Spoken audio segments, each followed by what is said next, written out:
잘 보내셨나요? 오늘은 여러분들께 재미있는 옛날 이야기 들려드리려고 해요. 그럼 오늘도 제 목소리 들으시면서 달달한 밤 보내시길 바랄게요. 구독과 좋아요, 알람 설정도 꼭 해주실 거죠?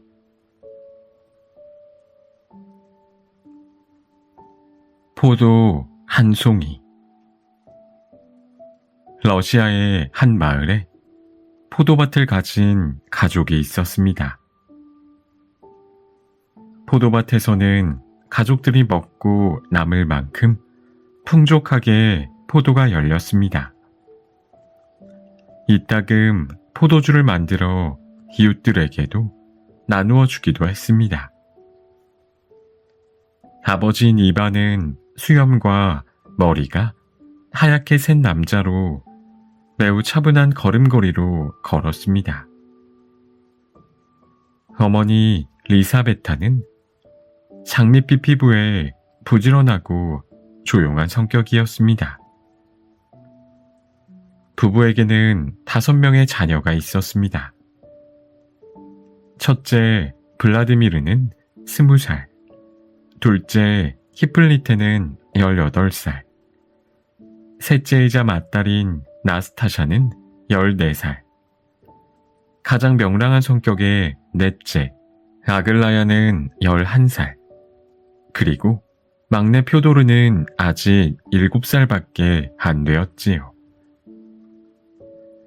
9월의 어느 날이었습니다. 아버지 이반은 포도밭에 나가 포도송이를 따다가 매우 탐스럽게 잘 익은 포도송이 하나를 발견했습니다. 옆에 열린 어떤 것보다도 훨씬 먹음직스럽게 생긴 포도송이였지요. 이반은 포도송이를 손에 든 순간 아내의 생각이 났습니다. 이 포도는 리사베타가 먹어야 해. 집에 돌아온 이반은 아무 말 없이 포도송이를 식탁에 올려두었습니다. 리사베타는 포도송이를 본 순간 남편이 자신을 위해 가져다 놓은 거라는 걸 알았습니다. 아, 참 먹음직스럽게 생겼구나. 포도를 막 집어든 순간 첫째 아들이 생각이 났습니다. 블라디미르가 이 포도를 아주 좋아할 거야. 좀 있으면 일을 마치고 돌아올 테니 침대 위에 올려두어야겠다. 리사베타는 큰 아들을 위해 포도송이를 침대 위에 올려두었습니다. 일을 마치고 집에 돌아온 블라디미르는 침대에 놓인 포도를 발견했습니다. 어머니가 놓아두셨구나. 정말 고맙기도 하시지. 블라디미르는 포도를 집어들어 먹으려다 말고 다시 내려놓았습니다. 물론 나도 일을 많이 하기는 하지만 히폴리테도 성질 고약한 상점 주인 밑에서 일하느라 고생이 많아. 히폴리테한테 이 포도를 줘야겠어. 블라디미르는 포도송이를 동생의 방에 가져다 놓았습니다. 히폴리테는 포도를 보자마자 형 블라디미르의 선물이라는 것을 알았습니다. 포도를 먹으려던 히폴리테는 이런 생각이 들었습니다. 양장점에서 고생하는 나스타샤를 생각하면 안쓰러워. 이 포도를 주면 맛있게 먹을 거야. 나스타샤의 방에 갖다 놔야겠다. 포도를 발견한 나스타샤는 너무 기뻐서 발레를 하듯 빙그르르 돌았습니다. 히플리테 오빠가 갖다 놓았을 거야. 나는 그래도 손님들이 잘해주어서 다행이지만 아글라야는 엄한 선생님 밑에서 공부하느라 힘들 거야. 아글라야의 방에 포도를 갖다 놔야겠어. 포도를 발견한 아글라야는 몹시 기뻤습니다. 나스타샤 언니가 갖다 놓았을 거야. 하지만 이 포도는 표도르에게 줘야겠어. 표도르는 우리 집에서 가장 어리니까. 아글라야가 가져다 놓은 포도를 보고 표도르는 이렇게 생각했습니다. 이 포도가 너무 맛있긴 하겠지만 하루 종일 힘들게 일하시는 아빠한테 포도를 드려야겠어. 아버지 이반은 포도가 자신에게 되돌아온 것을 보고 큰 감동을 받았습니다. 이반은 표도르를 안아 올려 입맞춤을 해주었답니다.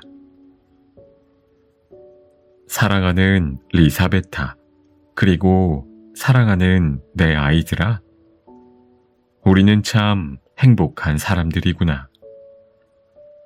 이렇게 서로를 생각해주고 행복하게 해주고 싶어 하다니 참 감동이구나.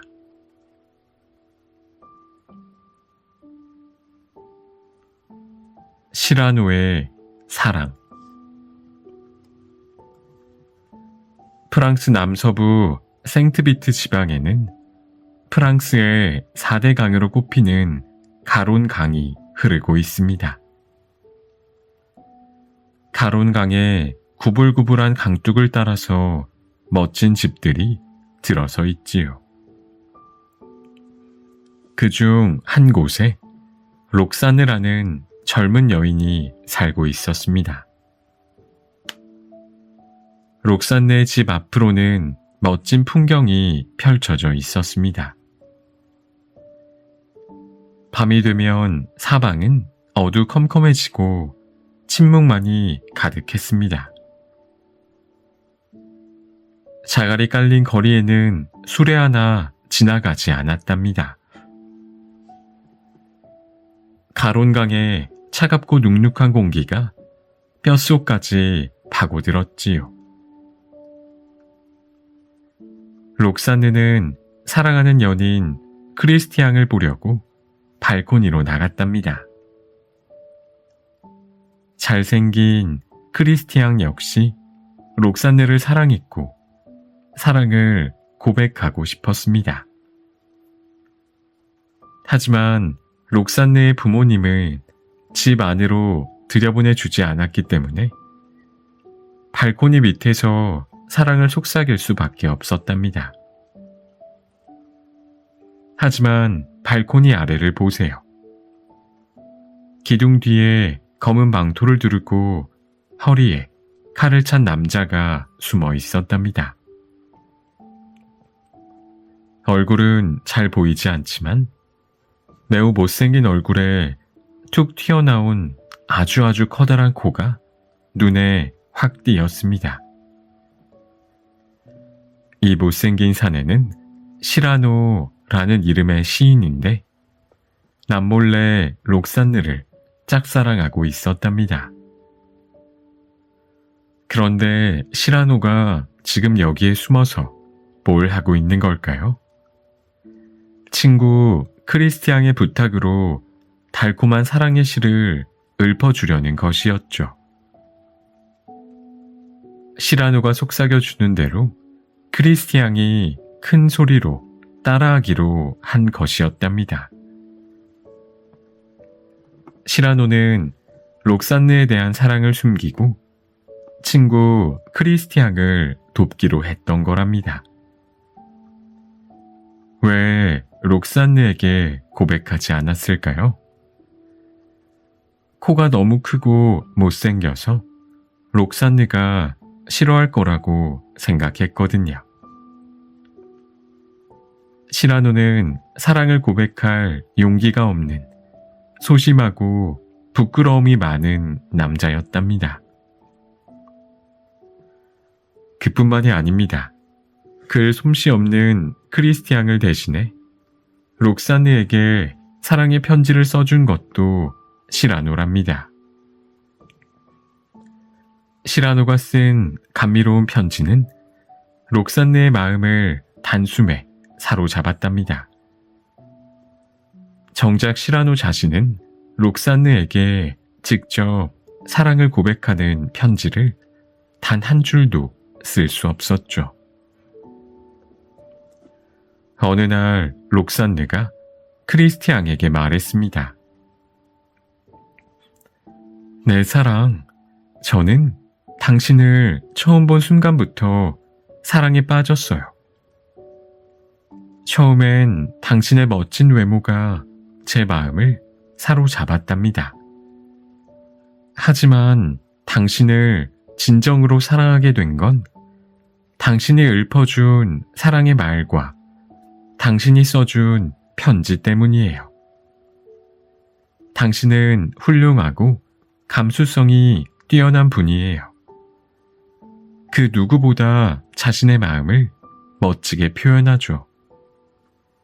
사랑해요, 크리스티앙. 록산느와 크리스티앙은 마침내 결혼하기로 했답니다. 마을에 사는 모든 사람들이 멋지게 차려입고 며칠 동안 흥겨운 축제를 즐겼습니다.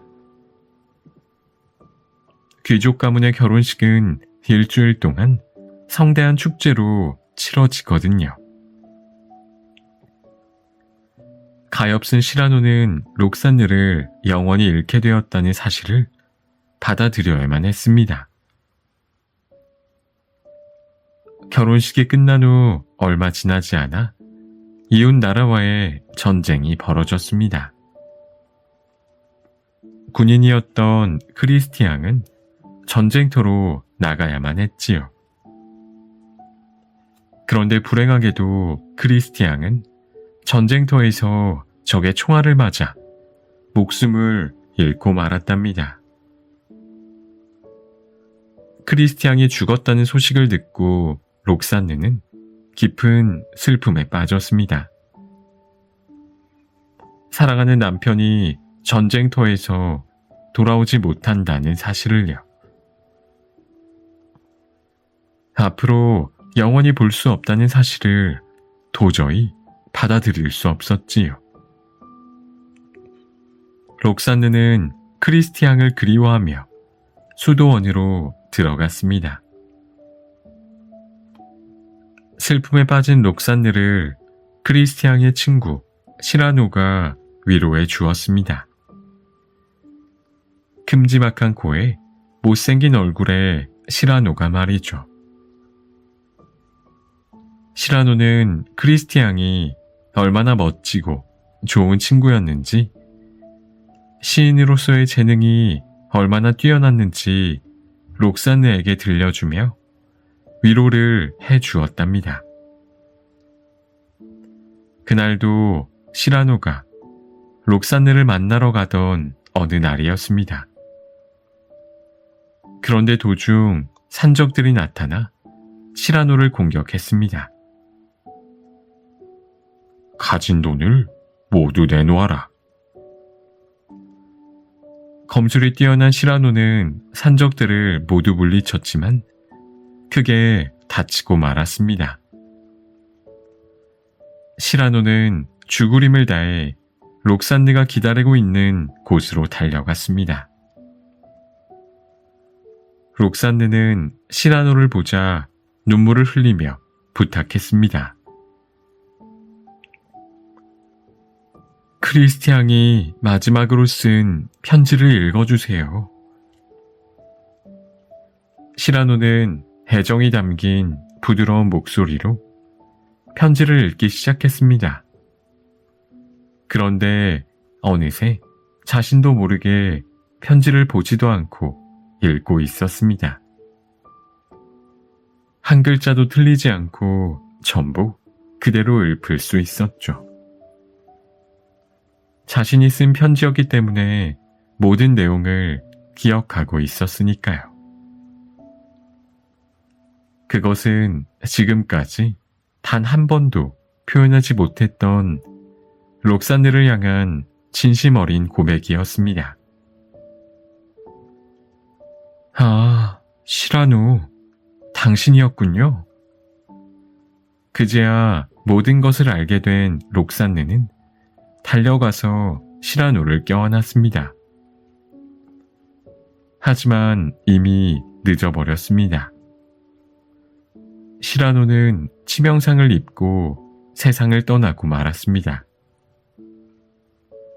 록산느에게도 시라노에게도 이미 늦어버린 후였지요.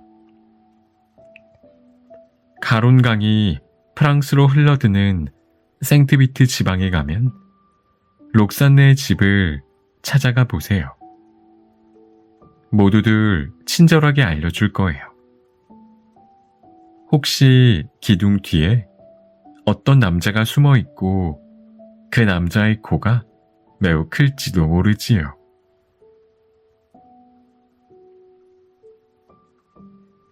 아킬레우스의 복수. 옛날에 매우 용감하고 힘세고 날쌘 천하무적 용사가 살았습니다. 이름은 아킬레우스였으며 트로이를 정복하려는 그리스 군대의 장군이었죠. 트로이의 왕은 프리아모스였습니다. 프리아모스 왕은 트로이 백성들의 사랑을 받는 매우 지혜로운 노인이었어요. 자식들 중에서는 헥토르가 특히 젊은 시절에 프리아모스 왕과 가장 많이 닮아 있었답니다. 프리아모스 왕은 그런 헥토르를 몹시 아끼고 큰 기대를 걸었답니다. 헥토르와 아킬레우스는 서로를 몹시 미워했습니다. 두 장군의 마음속에는 서로에 대한 증오가 커져만 갔습니다. 특히 전쟁 중에 아킬레우스가 형제처럼 아끼던 친구 파트로클로스를 헥토르가 죽이자 아킬레우스의 복수심은 극에 달했습니다. 그런데 어느 날 마침내 아킬레우스와 헥토르가 1대1로 정면 대결을 펼치게 되었습니다.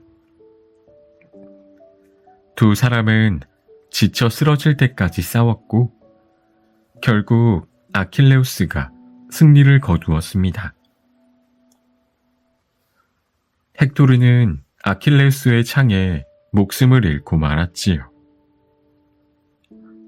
아킬레우스는 그리스 함대가 머물고 있는 바닷가 근처의 야영지로 헥토르의 시체를 가져가 버렸습니다. 프리아모스 왕은 사랑하는 아들 헥토르가 아킬레우스에게 목숨을 잃은 데다 아킬레우스가 전리품 삼아 헥토르의 시체를 가져갔다는 사실을 알게 되었습니다. 용감한 장군이었던 헥토르를 명예롭게 땅에 묻어줄 수 없다는 사실에 왕은 마음이 몹시 아팠습니다. 프리아모스 왕은 중대한 결심을 합니다.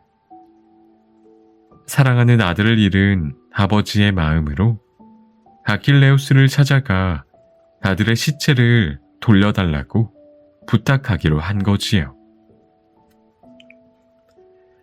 프리아모스 왕은 적군의 기지로 직접 들어가 아킬레우스의 발 아래 무릎을 꿇고 다리를 붙잡고 눈물을 흘리며 애원했답니다.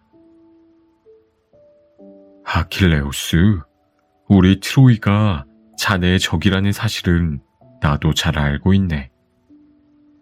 얼마 전에는 헥토르가 자신의 가장 절친한 벗인 파트로클로스를 죽였지. 원한다면 지금 당장 나를 죽여도 좋네. 하지만 이 부탁만은 꼭 들어주게. 내 아들의 시체를 부디 돌려주게. 아들을 향한 프리아모스 왕의 극진한 사랑이 얼어붙었던 아킬레우스의 마음을 움직였습니다.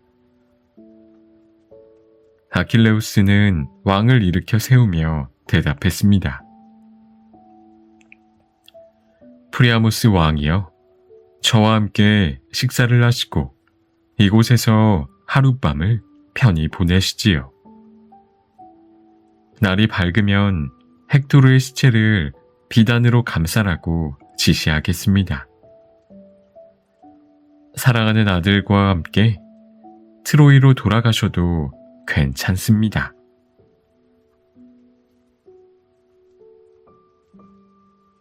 하를렘의 영웅 한스. 베네룩스 3국은 북유럽에 있는 벨기에, 네덜란드, 룩셈부르크를 가리킵니다. 이 나라들은 바다와 맞닿은 곳에서 시작해서 조금씩 영토를 늘려갔습니다. 그런 다음 바닷물이 내륙 지방으로 들어오지 않도록 거대한 둑을 쌓았습니다. 마치 바다를 뒤로 물러나게 만든 것처럼요. 덕분에 도시와 튤립 꽃밭이 더 넓어질 수 있었답니다. 해수면보다 낮은 곳에 넓은 땅이 펼쳐져 있는 셈이지요. 만약 둑이 무너지면 어떻게 될까요? 당연히 바닷물이 도시와 들판을 뒤덮고 사람들도 물에 빠져 죽을 테지요. 네덜란드의 작은 도시 하를렘에는 한스라는 8살짜리 소년이 살았습니다. 금발머리에 매우 총명한 소년이었죠. 어느 가을날 저녁 한스는 아버지와 어머니에게 물었습니다. 빈센트 할아버지에게 케이크를 가져다 드리면 될까요? 빈센트 할아버지는 한스네 집에서 30분 거리에 사는 앞을 못 보는 할아버지였습니다. 부모님의 허락을 받은 한스는 케이크가 담긴 바구니를 들고 노래를 부르면서 즐겁게 걸어갔습니다. 한스의 아버지는 도시의 수문을 열고 닫는 일을 책임지고 있었습니다. 수문은 도시로 들어오는 물을 조절하기 위해 둑에 설치한 문이랍니다. 한스는 종종 아버지가 이렇게 기도하는 것을 듣곤 했습니다. 신이시여, 둑에 구멍이 생기지 않도록 보호해 주소서. 왜 그런 기도를 하는지 한스가 물으면 아버지는 이렇게 대답했습니다. 둑에 작은 구멍이라도 생기면 바닷물이 밀려들어와 금세 둑이 무너질 거야. 그러면 이곳 하를렘은 물에 잠기고 만단다. 빈센트 할아버지와 오랜 시간을 보낸 한스는 그만 집에 돌아가기로 했습니다. 이미 날은 어두워지기 시작했고 가느다란 빗줄기가 떨어지기 시작했습니다. 바다 너머로 번개가 치고 검은 구름이 보였답니다. 둑을 따라 걷고 있을 때였습니다. 갑자기 둑 한가운데서 쏴하는 소리가 들렸습니다. 한스가 얼른 다가가 살펴보니 둑에서 물줄기가 새어나오고 있었습니다. 아버지가 했던 말이 떠올랐습니다. 둑에 작은 구멍이라도 생기면 바닷물이 밀려들어와 금세 둑이 무너질 거야. 그러면 이곳 하를렘은 물에 잠기고 만단다. 한스는 빈 바구니를 땅에 내려놓고 둑을 기어오르기 시작했습니다. 겨우겨우 물이 새어나오는 구멍까지 올라갔지만 어떻게 해야 좋을지 알 수 없었습니다. 이 구멍으로 무엇을 막지? 손가락밖에는 달리 좋은 방법이 떠오르지 않았습니다. 구멍이 그만큼 작았으니까요. 한스는 손가락으로 둑의 구멍을 틀어 막았습니다. 새어나오던 물은 멈추었지만 손가락을 뺄 수도 도움을 청하러 갈 수도 없었습니다. 그러면 물이 다시 새어나올 테니까요. 한편 한스의 집에서는 부모님이 초조하게 한스를 기다리고 있었습니다. 여보, 한스가 아직 돌아오지 않았어요. 어머니가 걱정스러운 얼굴로 말했습니다. 비가 많이 와서 빈센트 할아버지 댁에서 자고 오려나 보지. 예전에도 그랬으니까 내일 아침에는 돌아오겠지. 온 몸이 젖어 추위에 떨던 한스는 조금씩 졸음이 몰려왔습니다. 손가락에는 아무런 감각도 없었고 팔다리도 움직일 수 없었습니다. 손가락을 빼면 안 돼. 마을 전체가 바닷물에 잠길 거야. 한스는 계속 이 말만 되풀이했습니다. 손가락을 빼면 안 돼. 다음날 아침 일찍 예배당으로 가던 신부님이 여전히 손가락으로 둑을 막으며 의식을 잃은 한스를 발견했습니다. 한스, 둑에 올라가서 뭘 하는 거니? 어서 내려와.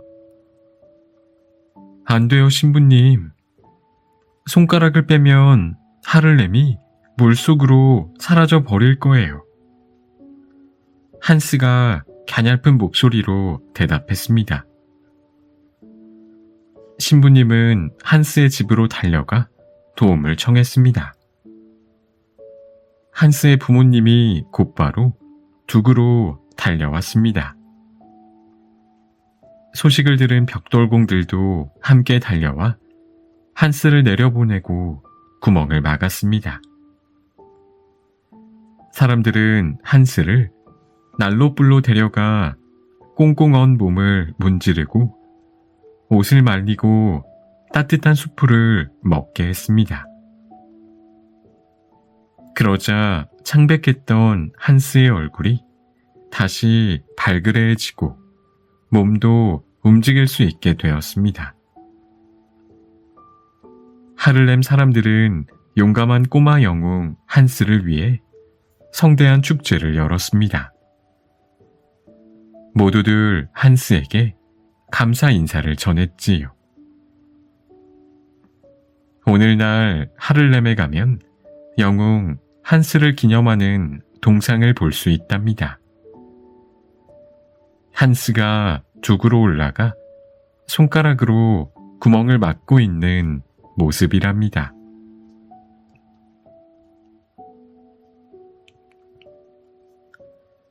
로미오와 줄리엣.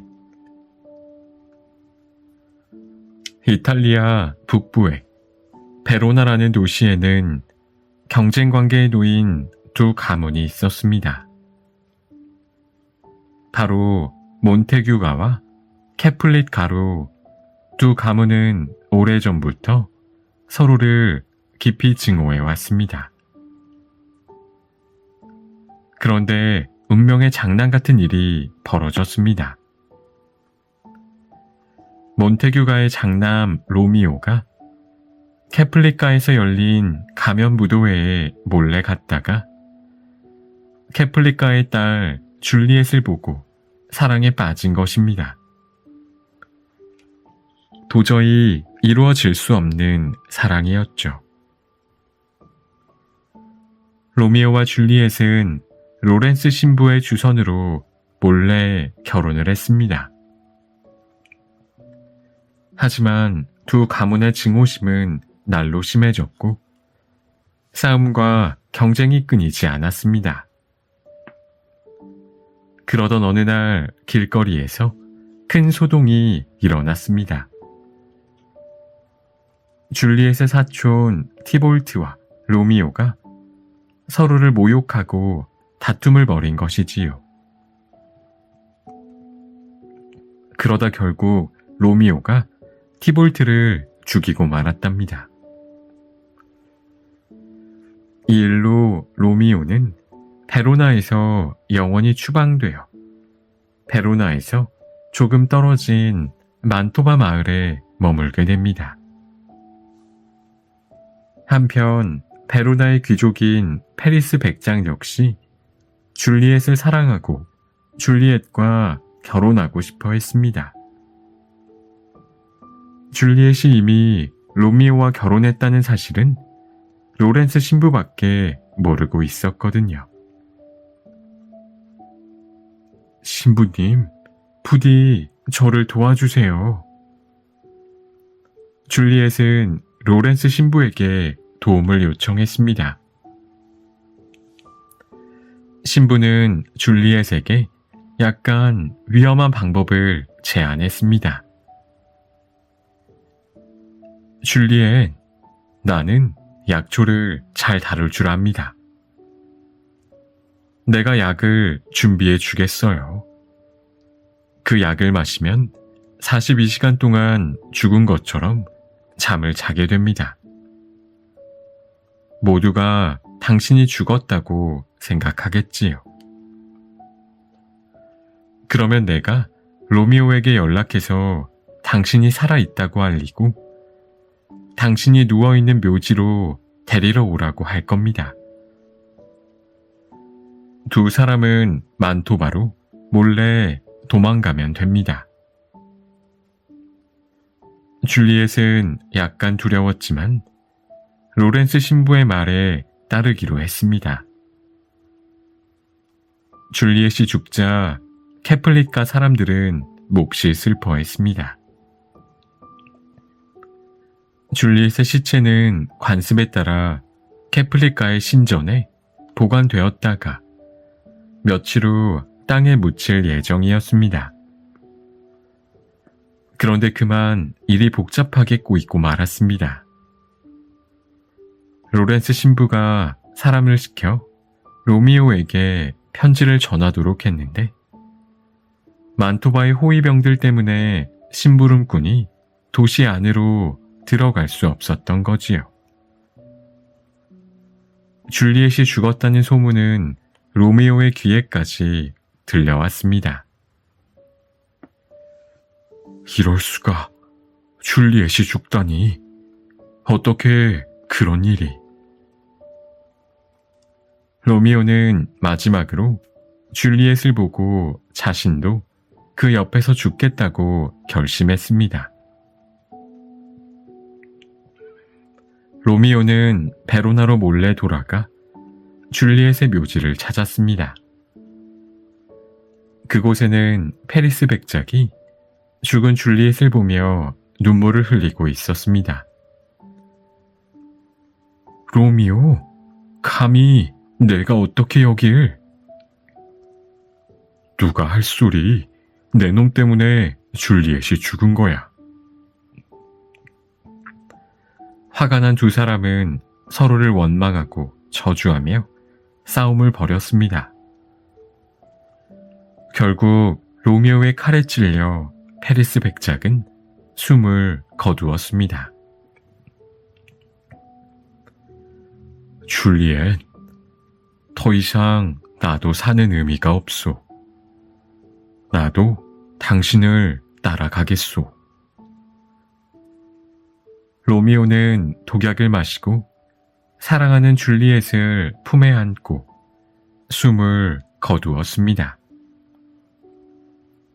그때 죽은 듯 잠에 빠져있던 줄리엣이 깨어났습니다. 깨어난 줄리엣은 옆에 쓰러져 있는 로미오를 보고 절망에 빠졌습니다. 아, 로미오, 내 사랑, 왜 이렇게 차갑게 식어 있나요? 줄리엣은 슬픔을 이기지 못하고 로미오의 허리춤에 꽂힌 단검으로 자신의 가슴을 찔렀습니다. 줄리엣을 묻기 위해 묘지를 찾은 사람들은 엄청난 비극이 일어났다는 사실을 알았습니다.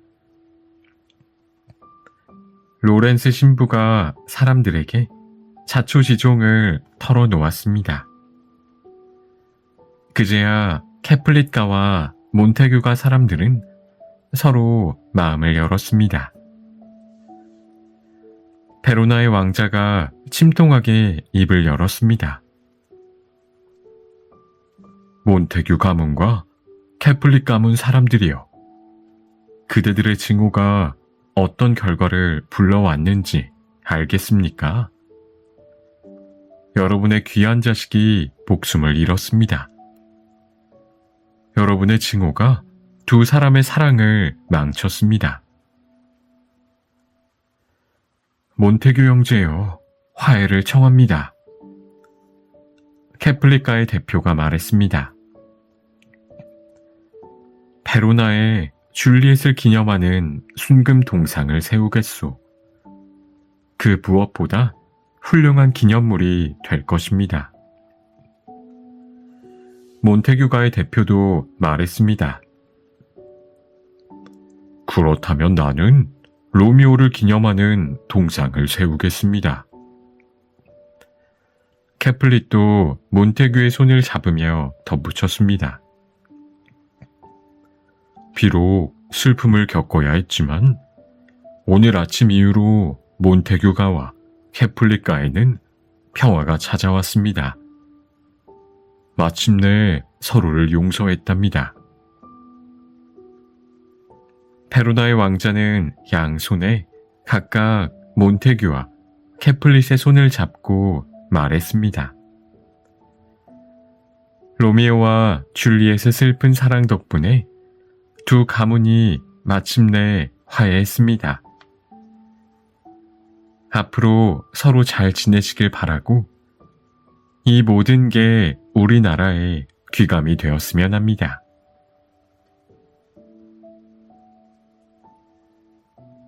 창문. 로사와 이사벨은 토레스 델리오 병원에서 같은 병실을 쓰게 되었습니다. 두 사람 모두 큰 병에 걸려 병원에 입원한 지 오래되었지요. 다행히 로사는 의사 선생님의 허락으로 매일 2시간마다 한 번씩 침대 옆에 놓인 흔들의자에 앉아 창밖을 바라볼 수 있었습니다. 하지만 이사벨은 그럴 수 없었습니다. 병세가 너무 심각해서 하루 종일 침대에만 누워 있어야 했지요. 침대에 누운 채 천장만 바라볼 수밖에 없었답니다. 하지만 두 사람은 쉬지 않고 이야기를 나누었습니다. 가족과 자식들, 손주들, 예전에 했던 일들, 그리고 아직도 꿈꾸는 일들에 대해서 이야기했죠. 그럴 때면 두 사람의 가슴 속에는 기쁨과 희망이 넘쳐 흘렀습니다. 이사벨, 지금 바깥 풍경이 어떤지 이야기해 줄까? 로사가 물었습니다. 좋지. 창문 밖으로 뭐가 보여? 한 부부가 곱슬머리 남자아이를 데리고 유모차를 끌고 가고 있어.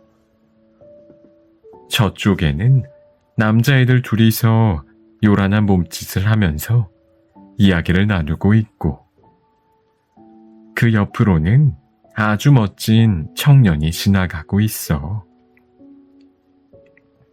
내 아들 히네스도 어릴 때 곱슬머리였지. 그리고 내 남편도 말할 때 요란한 몸짓을 하곤 했어.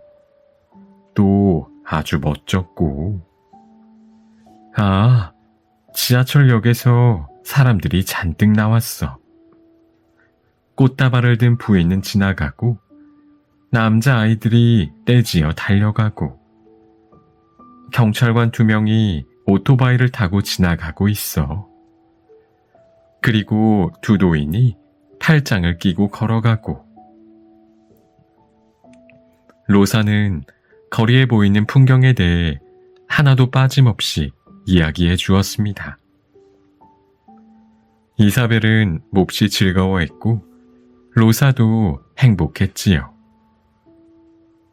침대에 누워 있어야만 하는 이사벨은 로사가 자세히 들려주는 바깥 풍경 이야기를 며칠 동안 즐겁게 들었습니다.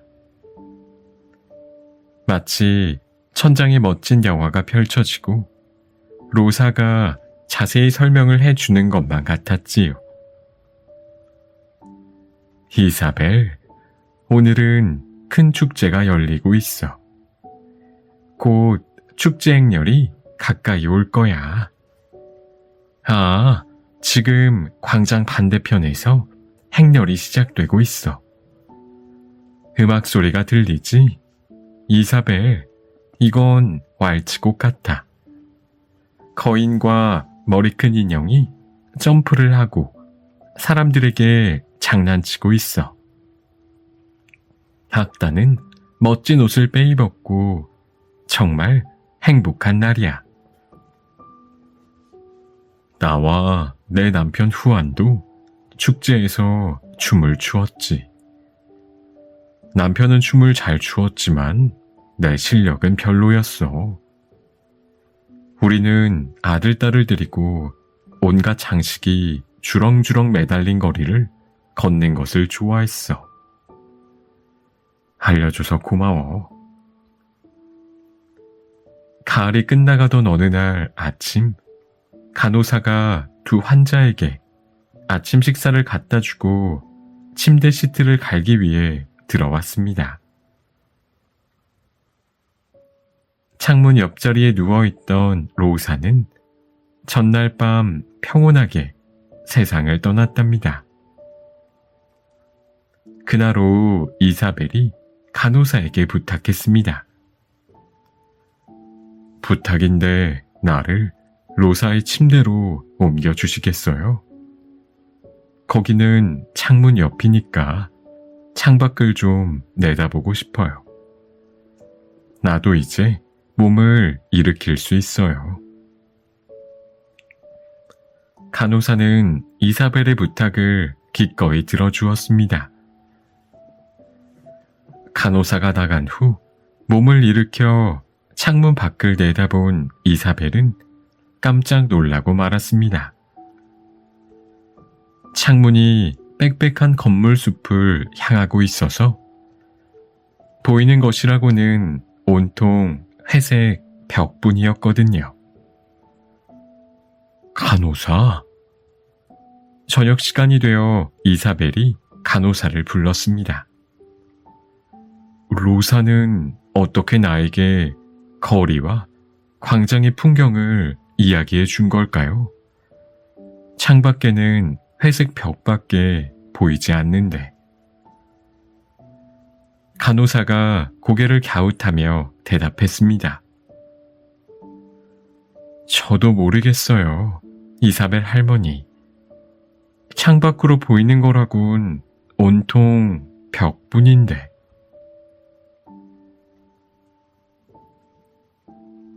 호아오의 점프. 여러분도 알다시피 아마존 강은 아메리카에서 가장 길고 넓은 강이랍니다. 아마존 강에는 수많은 물줄기가 딸려 있어 여러 지역에 물을 대주고 있습니다. 이 이야기도 그 지역 중 하나를 배경으로 하고 있답니다. 호아오, 그러다 다쳐. 넌 너무 겁이 없구나. 건너뛰기에는 시내가 너무 넓잖니? 엄마는 눈앞에 놓인 시내를 건너뛰려고 하는 10살짜리 아들 호아오를 말렸습니다. 시내 반대쪽까지 점프하는 건 불가능해. 그러다가 물에 빠지고 말 거야. 할 수 있어요, 엄마.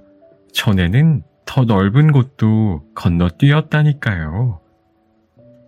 호아오가 자신 있게 말했습니다.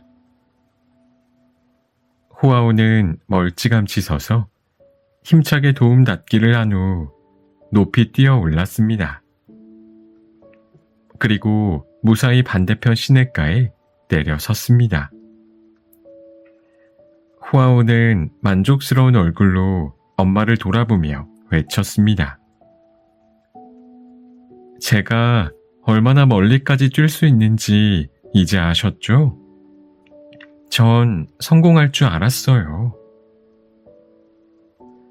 호아오는 정말로 멀리까지 점프할 수 있었지요.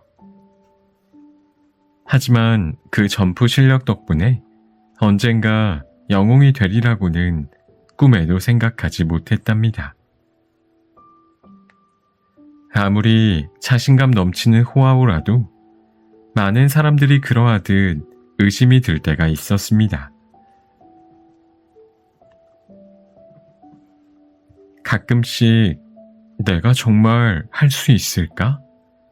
라는 생각이 들면서 온 몸에 두려움이 퍼져나갔지요. 아버지가 동생 페르난도를 이웃마을 고모댁에 데려다 주라고 했을 때도 호아오는 그런 기분이 들었습니다.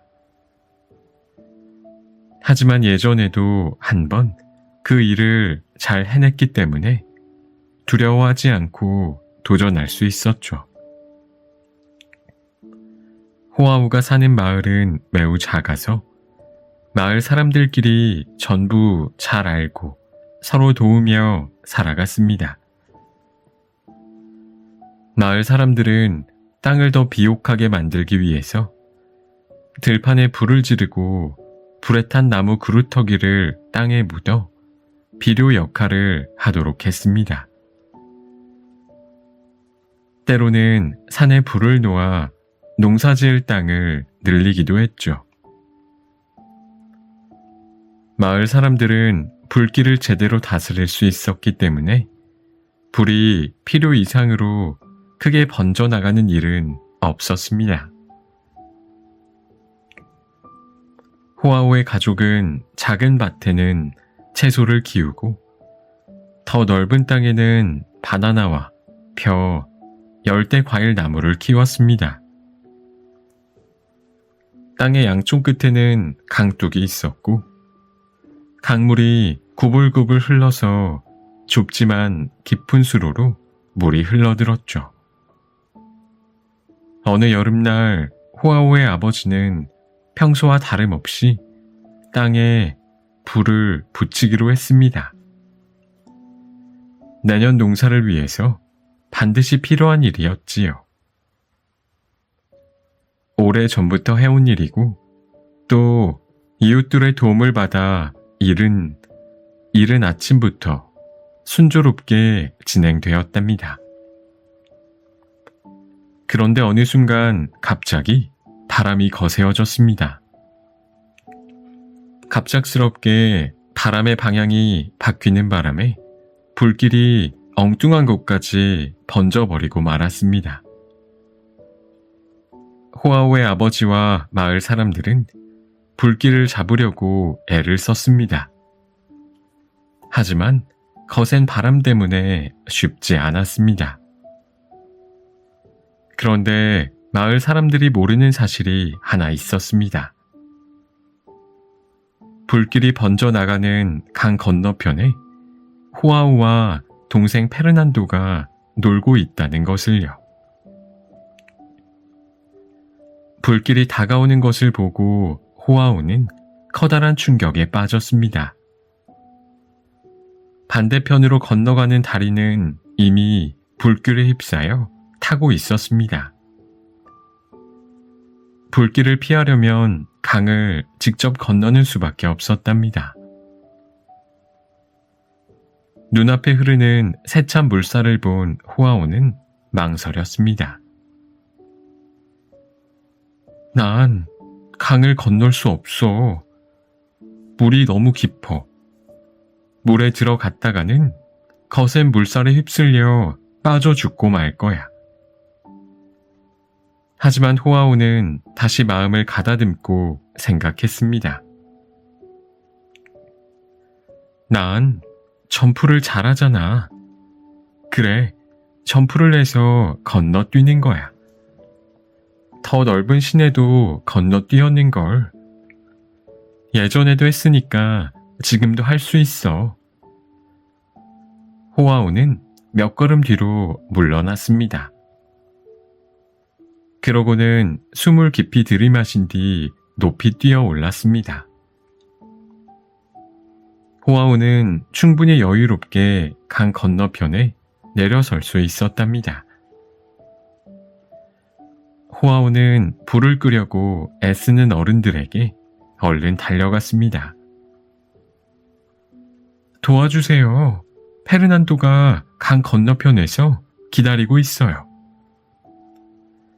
호아오는 어른들과 함께 강 두구로 달려갔습니다. 페르난도는 건너편 강둑에서 불길이 점점 다가오는 것을 보고 겁에 질려 울고 있었습니다. 어른들은 거센 물살에 섣불리 뛰어들지 못하고 안절부절했습니다. 제가 점프해서 강을 건너갈 테니 밧줄을 던져주세요. 이미 해봤으니까 이번에도 할 수 있어요. 호아오가 소리쳤습니다. 호아오는 어른들의 걱정을 뒤로 한 채 힘차게 뛰어 올랐습니다. 그건 아주 쉬운 일이었습니다. 호아오는 어른들이 던진 밧줄을 반대편에서 잡아 나무에 묶었습니다. 그런 다음 동생을 꽉 껴안은 채 밧줄에 매달려 강을 건너왔습니다. 호아오 만세! 용감한 호아오! 모두들 기쁨의 환호성을 질렀습니다. 부모님은 호아오를 힘껏 껴안고 감격스러운 입맞춤을 해주었습니다. 이 일로 호아오의 점프는 전설이 되었습니다. 이 지방에서는 아직도 호아오의 이야기가 전해 내려온답니다.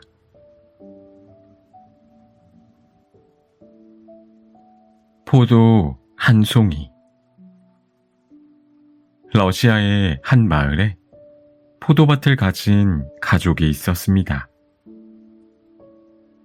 포도밭에서는 가족들이 먹고 남을 만큼 풍족하게 포도가 열렸습니다. 이따금 포도주를 만들어 이웃들에게도 나누어 주기도 했습니다. 아버지인 이반은 수염과 머리가 하얗게 센 남자로 매우 차분한 걸음걸이로 걸었습니다.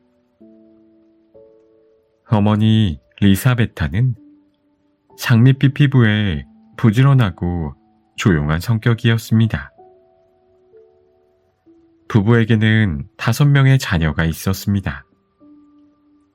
첫째 블라디미르는 20살, 둘째 히플리테는 18살, 셋째이자 맏딸인 나스타샤는 14살, 가장 명랑한 성격의 넷째 아글라야는 11살, 그리고 막내 표도르는 아직 7살밖에 안 되었지요. 9월의 어느 날이었습니다. 아버지 이반은 포도밭에 나가 포도송이를 따다가 매우 탐스럽게 잘 익은 포도송이 하나를 발견했습니다. 옆에 열린 어떤 것보다도 훨씬 먹음직스럽게 생긴 포도송이였지요. 이반은 포도송이를 손에 든 순간 아내의 생각이 났습니다. 이 포도는 리사베타가 먹어야 해. 집에 돌아온 이반은 아무 말 없이 포도송이를 식탁에 올려두었습니다. 리사베타는 포도송이를 본 순간 남편이 자신을 위해 가져다 놓은 거라는 걸 알았습니다. 아, 참 먹음직스럽게 생겼구나. 포도를 막 집어든 순간 첫째 아들이 생각이 났습니다. 블라디미르가 이 포도를 아주 좋아할 거야. 좀 있으면 일을 마치고 돌아올 테니 침대 위에 올려두어야겠다. 리사베타는 큰 아들을 위해 포도송이를 침대 위에 올려두었습니다. 일을 마치고 집에 돌아온 블라디미르는 침대에 놓인 포도를 발견했습니다. 어머니가 놓아두셨구나. 정말 고맙기도 하시지. 블라디미르는 포도를 집어들어 먹으려다 말고 다시 내려놓았습니다. 물론 나도 일을 많이 하기는 하지만 히폴리테도 성질 고약한 상점 주인 밑에서 일하느라 고생이 많아. 히폴리테한테 이 포도를 줘야겠어. 블라디미르는 포도송이를 동생의 방에 가져다 놓았습니다.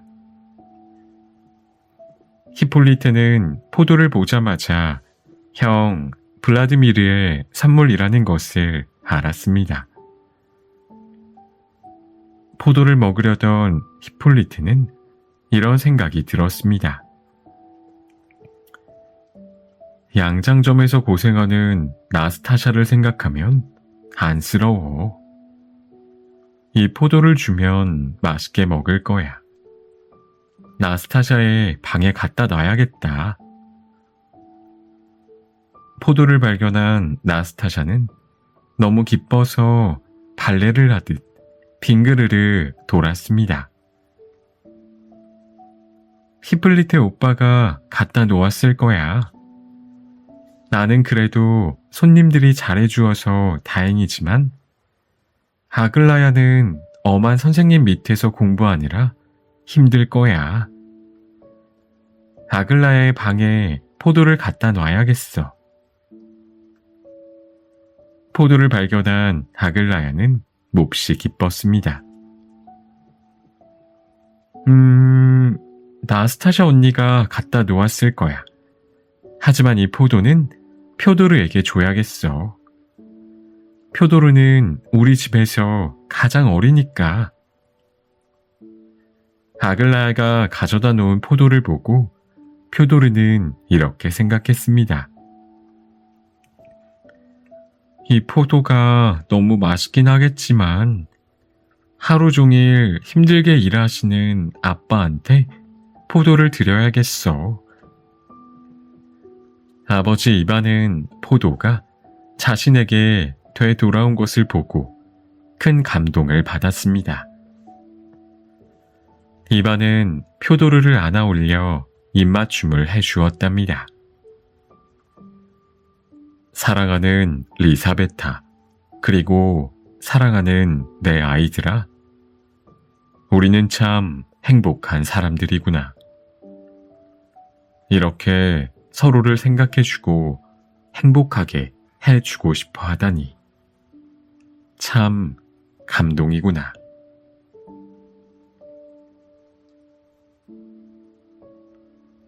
시라노의 사랑. 프랑스 남서부 생트비트 지방에는 프랑스의 4대 강으로 꼽히는 가론 강이 흐르고 있습니다. 가론 강의 구불구불한 강둑을 따라서 멋진 집들이 들어서 있지요.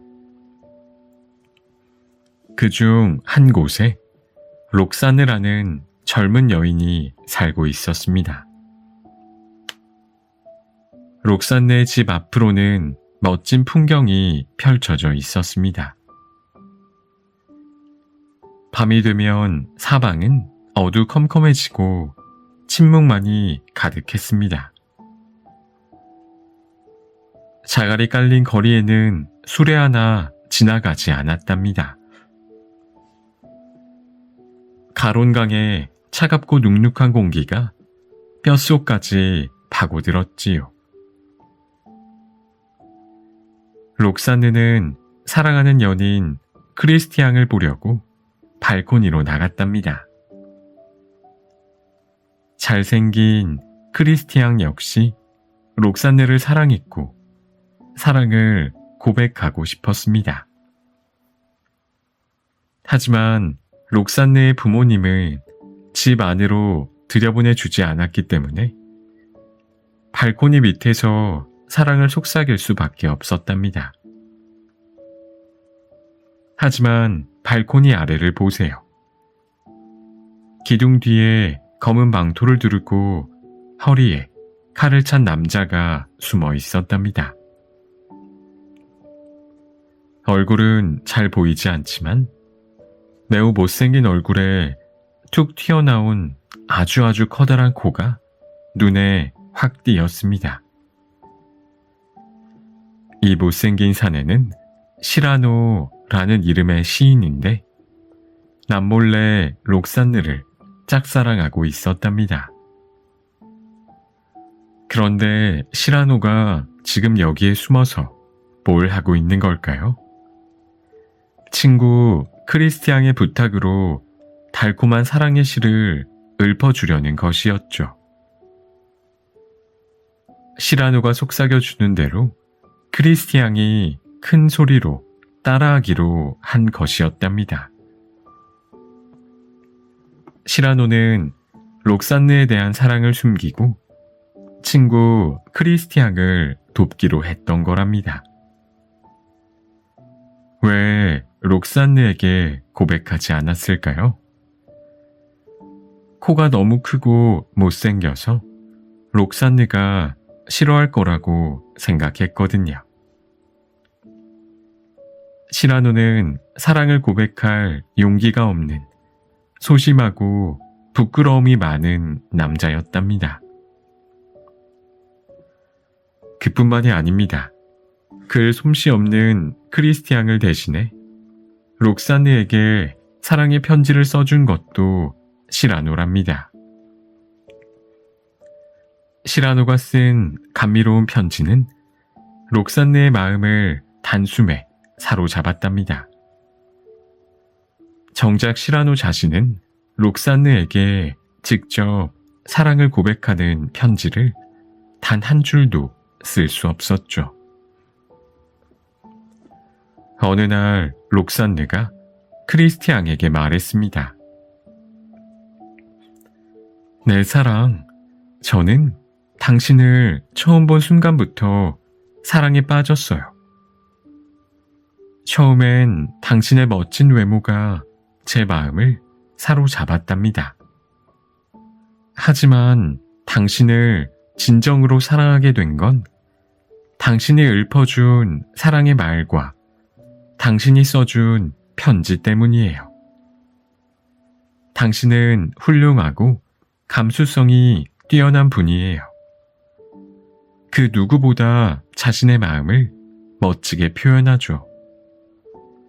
사랑해요, 크리스티앙.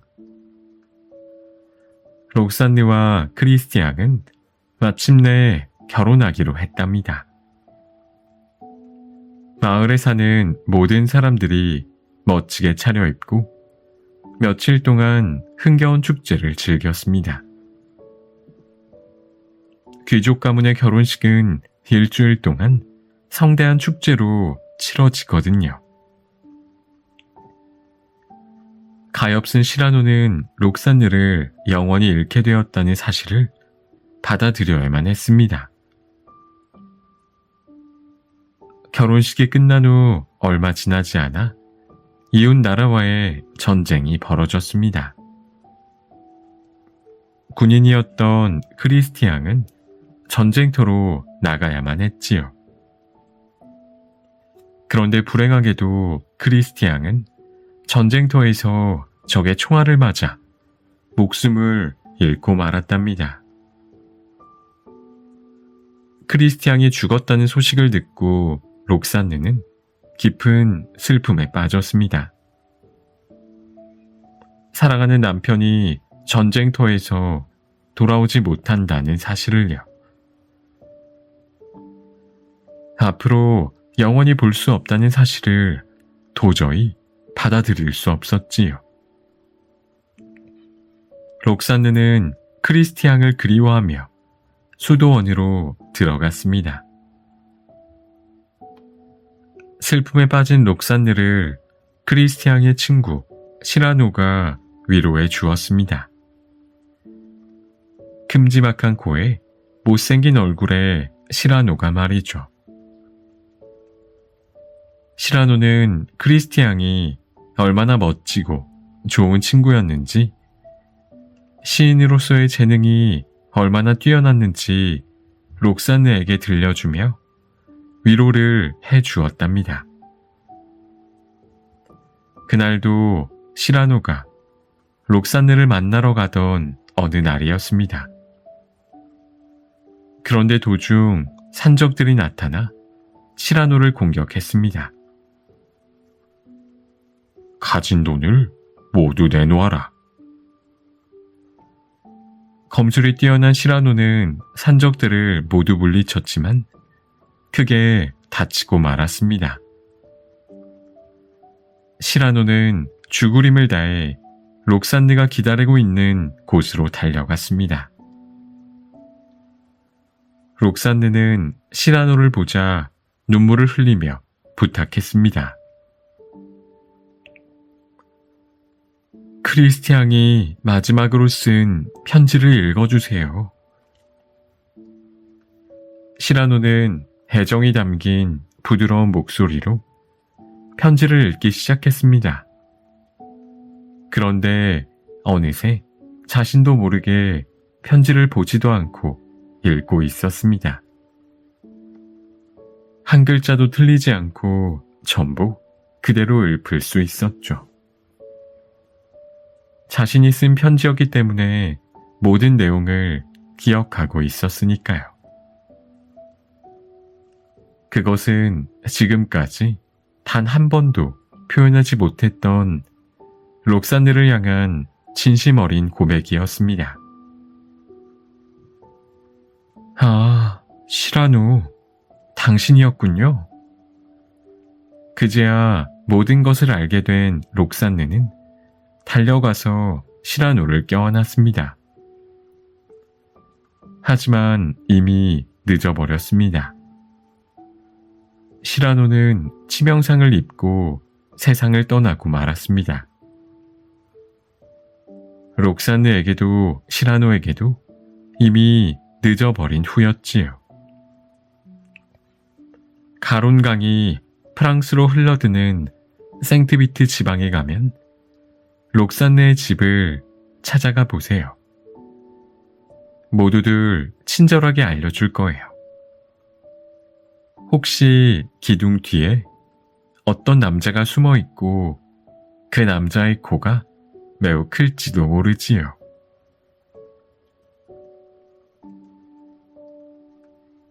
아킬레우스의 복수.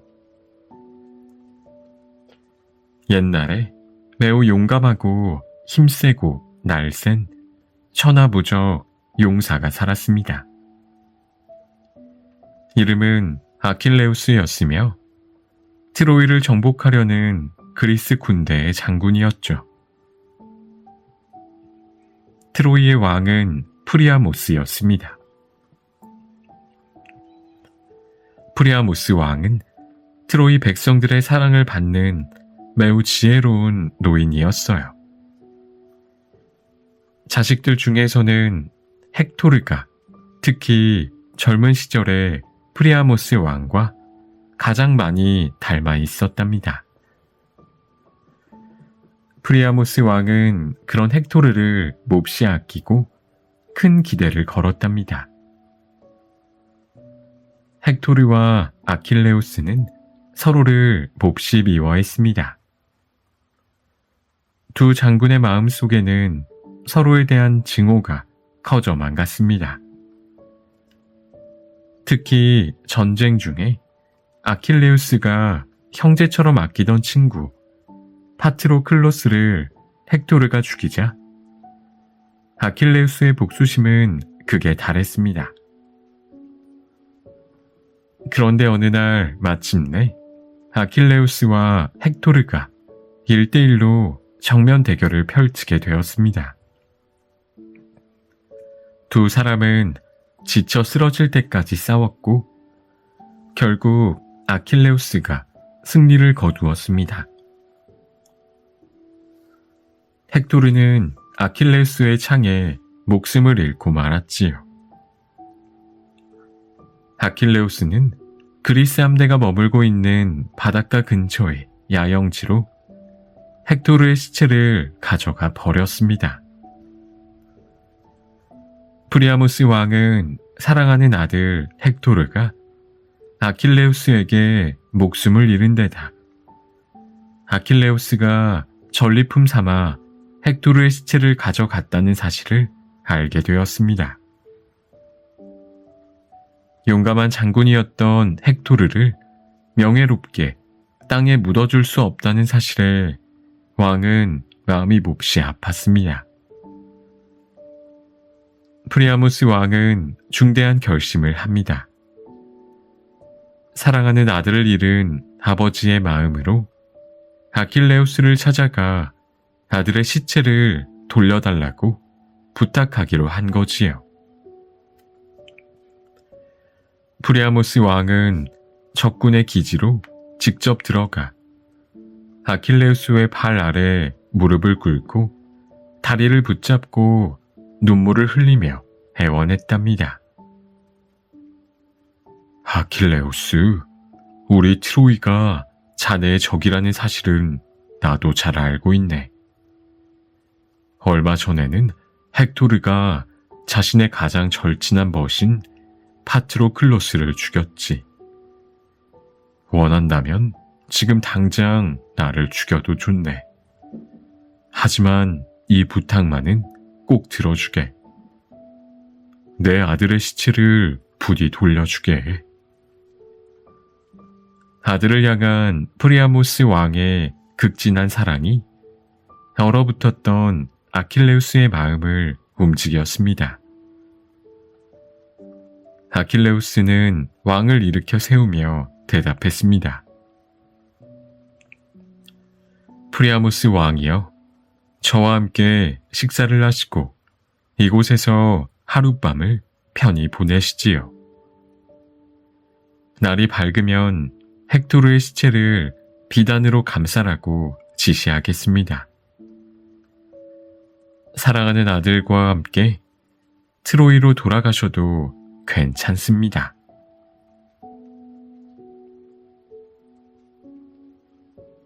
하를렘의 영웅 한스.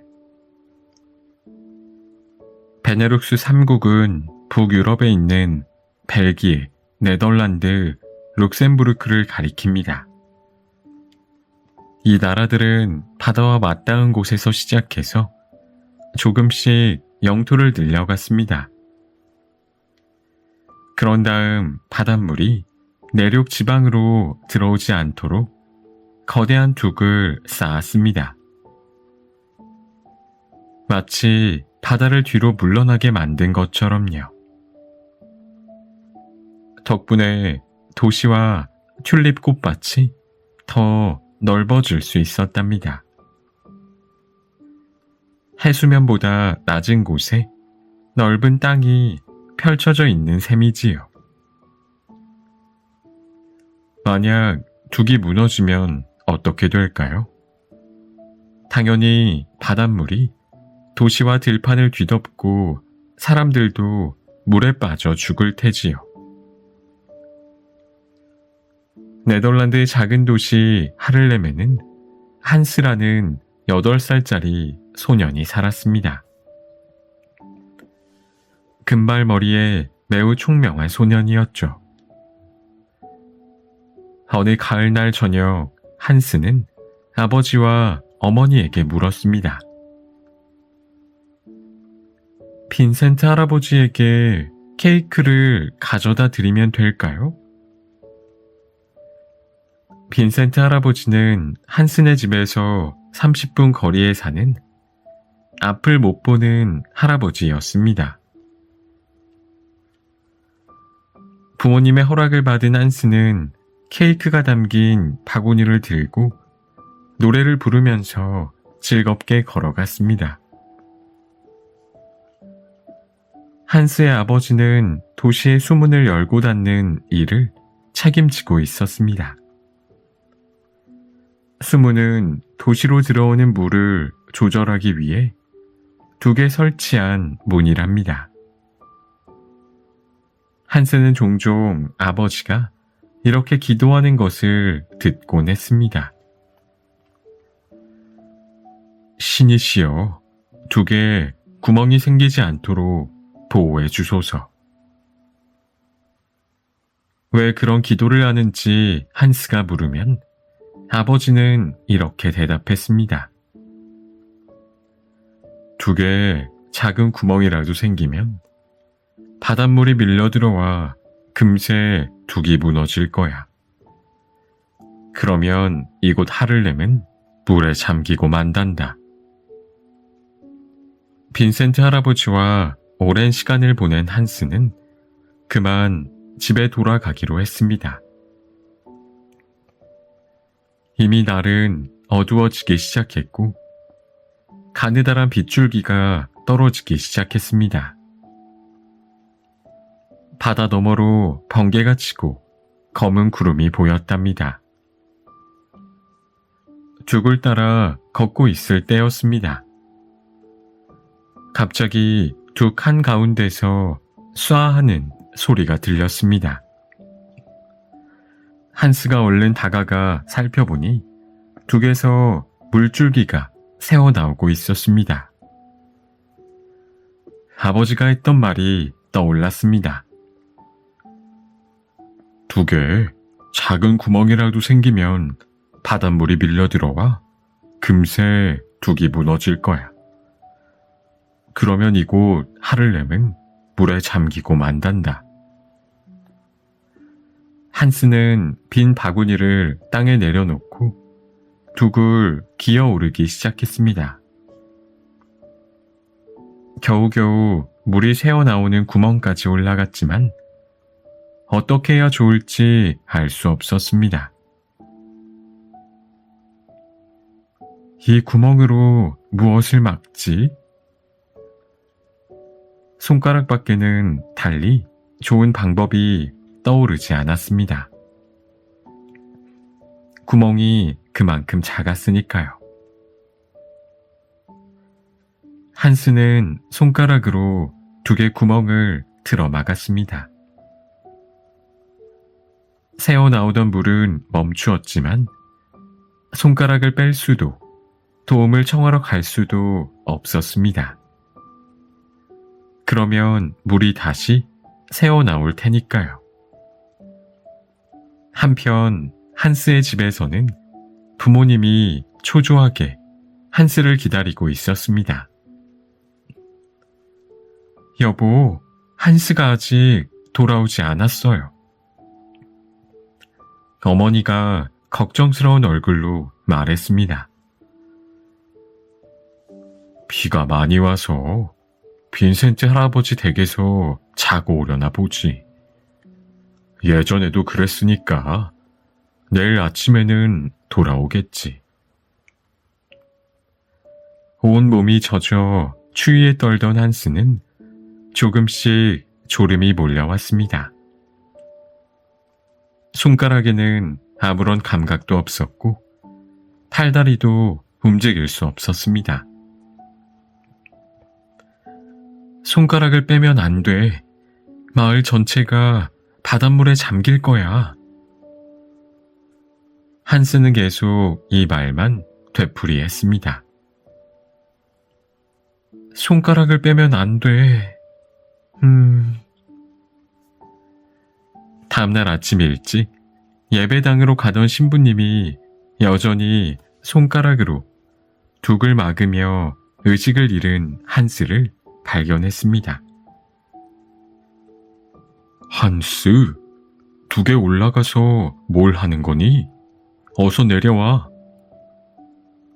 안 돼요, 신부님. 손가락을 빼면 하를렘이 물속으로 사라져 버릴 거예요. 한스가 갸냘픈 목소리로 대답했습니다. 신부님은 한스의 집으로 달려가 도움을 청했습니다.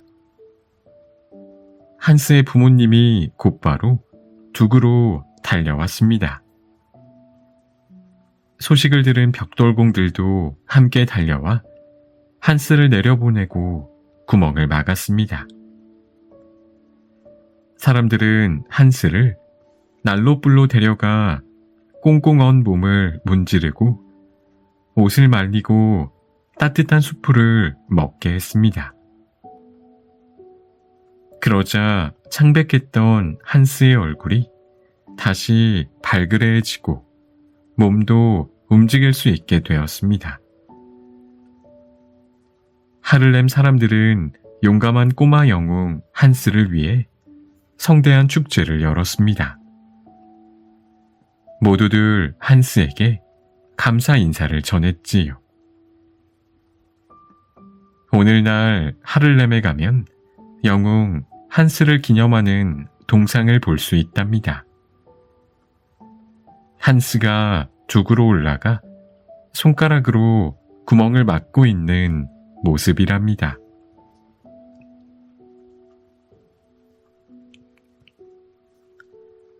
로미오와 줄리엣.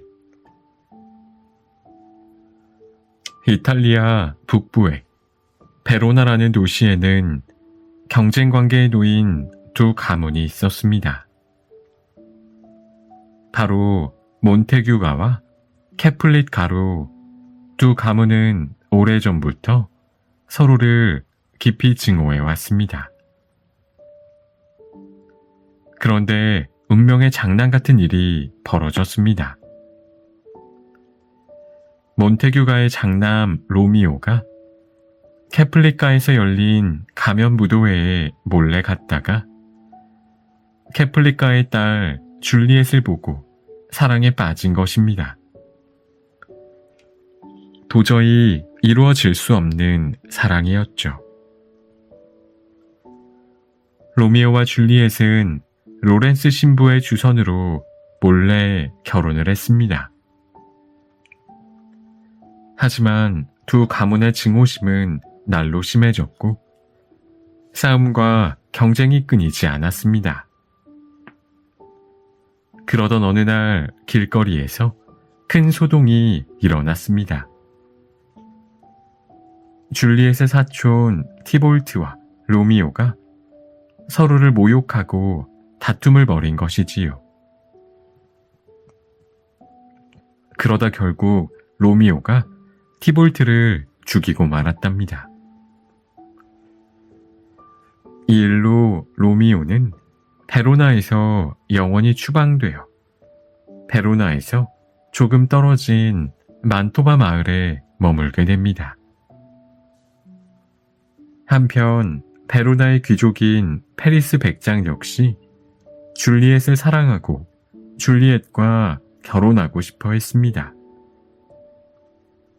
줄리엣이 이미 로미오와 결혼했다는 사실은 로렌스 신부밖에 모르고 있었거든요. 신부님, 부디 저를 도와주세요. 줄리엣은 로렌스 신부에게 도움을 요청했습니다. 신부는 줄리엣에게 약간 위험한 방법을 제안했습니다. 줄리엣, 나는 약초를 잘 다룰 줄 압니다. 내가 약을 준비해 주겠어요. 그 약을 마시면 42시간 동안 죽은 것처럼 잠을 자게 됩니다. 모두가 당신이 죽었다고 생각하겠지요. 그러면 내가 로미오에게 연락해서 당신이 살아있다고 알리고 당신이 누워있는 묘지로 데리러 오라고 할 겁니다. 두 사람은 만토바로 몰래 도망가면 됩니다. 줄리엣은 약간 두려웠지만 로렌스 신부의 말에 따르기로 했습니다. 줄리엣이 죽자 캐플릿과 사람들은 몹시 슬퍼했습니다. 줄리엣의 시체는 관습에 따라 캐플릿가의 신전에 보관되었다가 며칠 후 땅에 묻힐 예정이었습니다. 그런데 그만 일이 복잡하게 꼬이고 말았습니다. 로렌스 신부가 사람을 시켜 로미오에게 편지를 전하도록 했는데 만토바의 호위병들 때문에 심부름꾼이 도시 안으로 들어갈 수 없었던 거지요. 줄리엣이 죽었다는 소문은 로미오의 귀에까지 들려왔습니다. 이럴 수가, 줄리엣이 죽다니. 어떻게 그런 일이. 로미오는 마지막으로 줄리엣을 보고 자신도 그 옆에서 죽겠다고 결심했습니다. 로미오는 베로나로 몰래 돌아가 줄리엣의 묘지를 찾았습니다. 그곳에는 페리스 백작이 죽은 줄리엣을 보며 눈물을 흘리고 있었습니다. 로미오, 감히 내가 어떻게 여길? 누가 할 소리, 내 놈 때문에 줄리엣이 죽은 거야. 화가 난 두 사람은 서로를 원망하고 저주하며 싸움을 벌였습니다. 결국 로미오의 칼에 찔려 페리스 백작은 숨을 거두었습니다. 줄리엣, 더 이상 나도 사는 의미가 없소. 나도 당신을 따라가겠소. 로미오는 독약을 마시고 사랑하는 줄리엣을 품에 안고 숨을 거두었습니다. 그때 죽은 듯 잠에 빠져있던 줄리엣이 깨어났습니다. 깨어난 줄리엣은 옆에 쓰러져 있는 로미오를 보고 절망에 빠졌습니다. 아, 로미오, 내 사랑, 왜 이렇게 차갑게 식어 있나요? 줄리엣은 슬픔을 이기지 못하고 로미오의 허리춤에 꽂힌 단검으로 자신의 가슴을 찔렀습니다. 줄리엣을 묻기 위해 묘지를 찾은 사람들은 엄청난 비극이 일어났다는 사실을 알았습니다. 로렌스 신부가 사람들에게 자초지종을 털어놓았습니다. 그제야 캐플릿가와 몬테규가 사람들은 서로 마음을 열었습니다. 베로나의 왕자가 침통하게 입을 열었습니다. 몬테규 가문과 캐플릿 가문 사람들이여, 그대들의 증오가 어떤 결과를 불러왔는지 알겠습니까? 여러분의 귀한 자식이 목숨을 잃었습니다. 여러분의 증오가 두 사람의 사랑을 망쳤습니다. 몬테규 형제여, 화해를 청합니다. 캐플릿가의 대표가 말했습니다. 베로나에 줄리엣을 기념하는 순금 동상을 세우겠소. 그 무엇보다 훌륭한 기념물이 될 것입니다. 몬테규가의 대표도 말했습니다. 그렇다면 나는 로미오를 기념하는 동상을 세우겠습니다. 캐플릿도 몬테규의 손을 잡으며 덧붙였습니다. 비록 슬픔을 겪어야 했지만 오늘 아침 이후로 몬테규가와 캐플릿가에는 평화가 찾아왔습니다.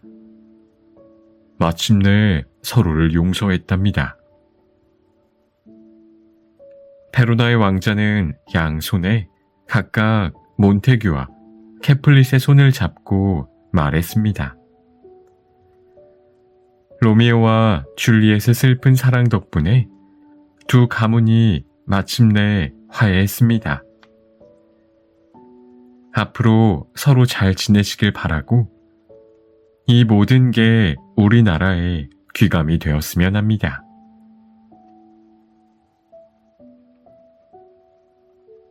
창문.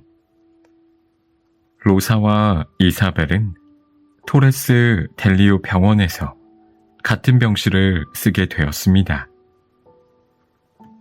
두 사람 모두 큰 병에 걸려 병원에 입원한 지 오래되었지요.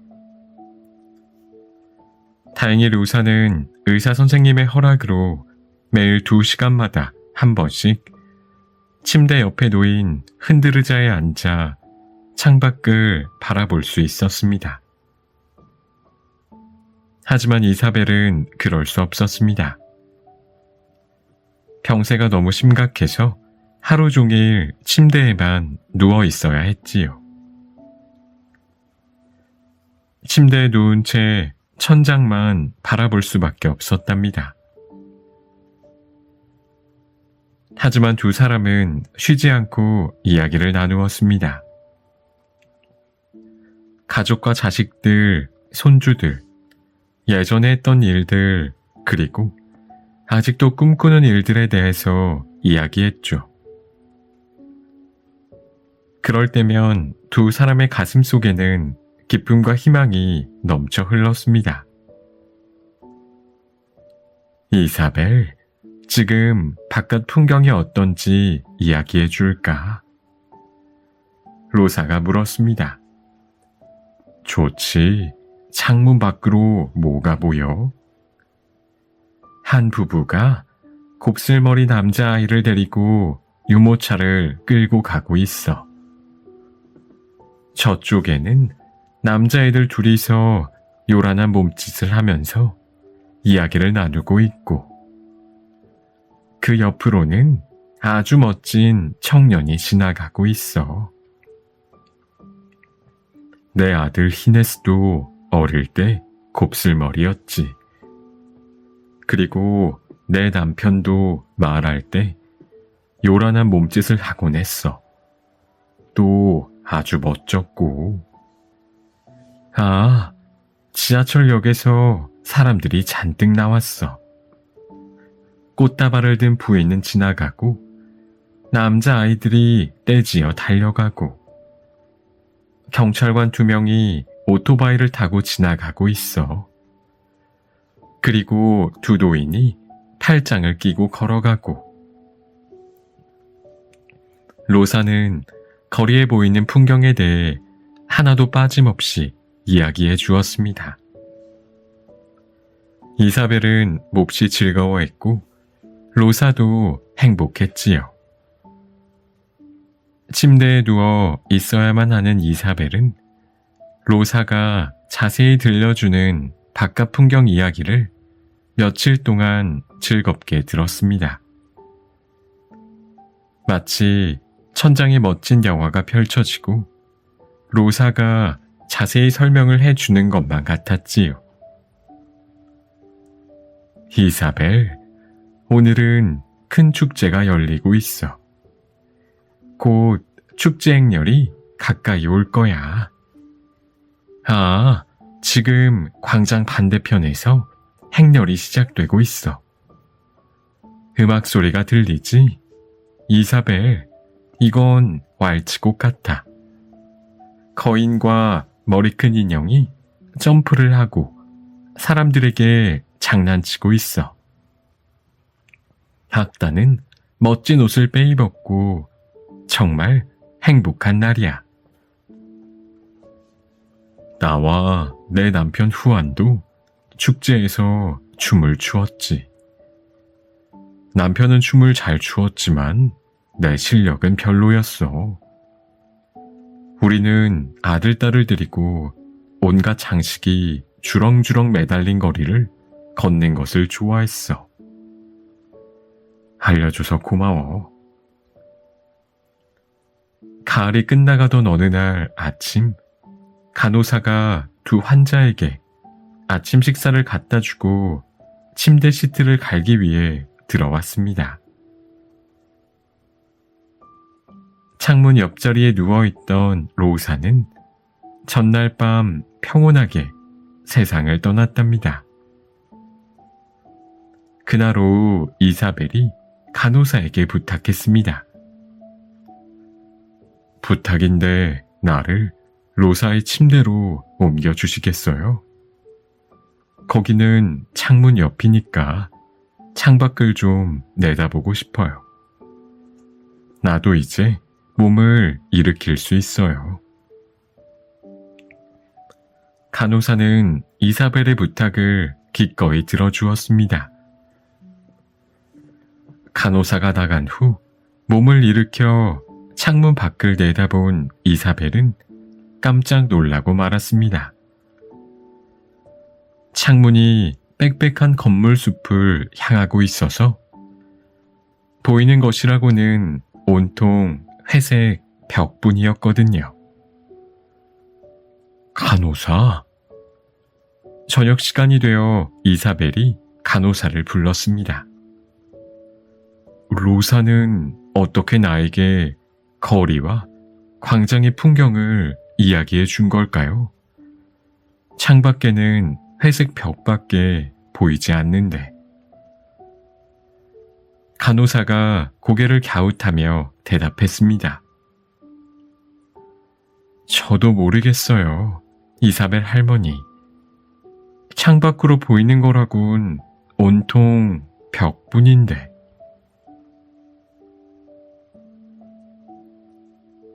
호아오의 점프. 여러분도 알다시피 아마존 강은 아메리카에서 가장 길고 넓은 강이랍니다. 아마존 강에는 수많은 물줄기가 딸려 있어 여러 지역에 물을 대주고 있습니다. 이 이야기도 그 지역 중 하나를 배경으로 하고 있답니다. 호아오, 그러다 다쳐. 넌 너무 겁이 없구나. 건너뛰기에는 시내가 너무 넓잖니? 엄마는 눈앞에 놓인 시내를 건너뛰려고 하는 10살짜리 아들 호아오를 말렸습니다.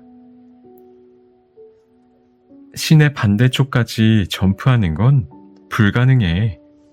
그러다가 물에 빠지고 말 거야. 할 수 있어요, 엄마. 전에는 더 넓은 곳도 건너뛰었다니까요. 호아오가 자신 있게 말했습니다.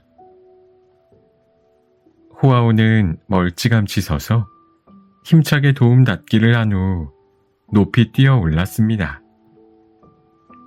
그리고 무사히 반대편 시냇가에 내려섰습니다.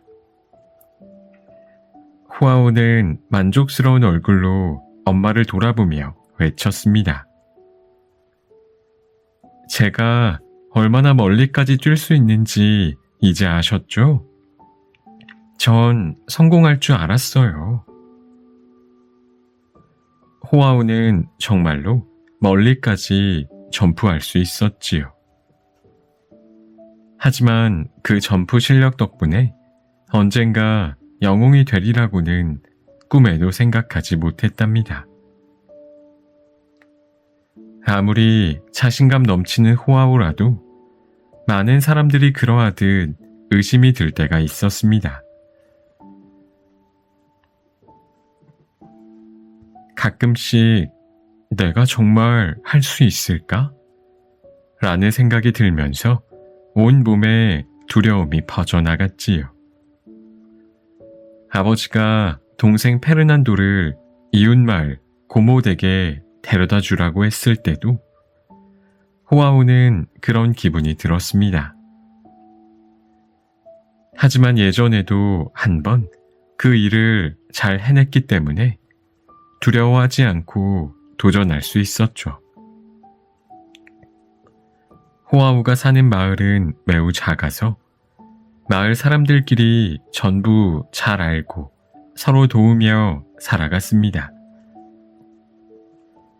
마을 사람들은 땅을 더 비옥하게 만들기 위해서 들판에 불을 지르고 불에 탄 나무 그루터기를 땅에 묻어 비료 역할을 하도록 했습니다. 때로는 산에 불을 놓아 농사지을 땅을 늘리기도 했죠. 마을 사람들은 불길을 제대로 다스릴 수 있었기 때문에 불이 필요 이상으로 크게 번져나가는 일은 없었습니다. 호아우의 가족은 작은 밭에는 채소를 키우고 더 넓은 땅에는 바나나와 벼, 열대 과일 나무를 키웠습니다.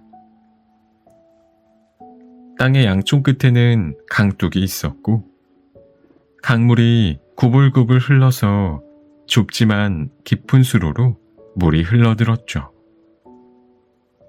어느 여름날 호아우의 아버지는 평소와 다름없이 땅에 불을 붙이기로 했습니다. 내년 농사를 위해서 반드시 필요한 일이었지요. 오래 전부터 해온 일이고 또 이웃들의 도움을 받아 일은 이른 아침부터 순조롭게 진행되었답니다. 그런데 어느 순간 갑자기 바람이 거세어졌습니다. 갑작스럽게 바람의 방향이 바뀌는 바람에 불길이 엉뚱한 곳까지 번져버리고 말았습니다. 호아우의 아버지와 마을 사람들은 불길을 잡으려고 애를 썼습니다. 하지만 거센 바람 때문에 쉽지 않았습니다. 그런데 마을 사람들이 모르는 사실이 하나 있었습니다. 불길이 번져나가는 강 건너편에 호아우와 동생 페르난도가 놀고 있다는 것을요. 불길이 다가오는 것을 보고 호아우는 커다란 충격에 빠졌습니다. 반대편으로 건너가는 다리는 이미 불길에 휩싸여 타고 있었습니다. 불길을 피하려면 강을 직접 건너는 수밖에 없었답니다. 눈앞에 흐르는 세찬 물살을 본 호아우는 망설였습니다. 난 강을 건널 수 없어. 물이 너무 깊어. 물에 들어갔다가는 거센 물살에 휩쓸려 빠져 죽고 말 거야. 하지만 호아우는 다시 마음을 가다듬고 생각했습니다. 난 점프를 잘하잖아. 그래, 점프를 해서 건너뛰는 거야. 더 넓은 시내도 건너뛰었는걸. 예전에도 했으니까 지금도 할 수 있어.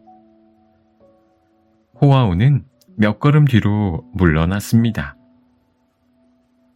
그러고는 숨을 깊이 들이마신 뒤 높이 뛰어 올랐습니다.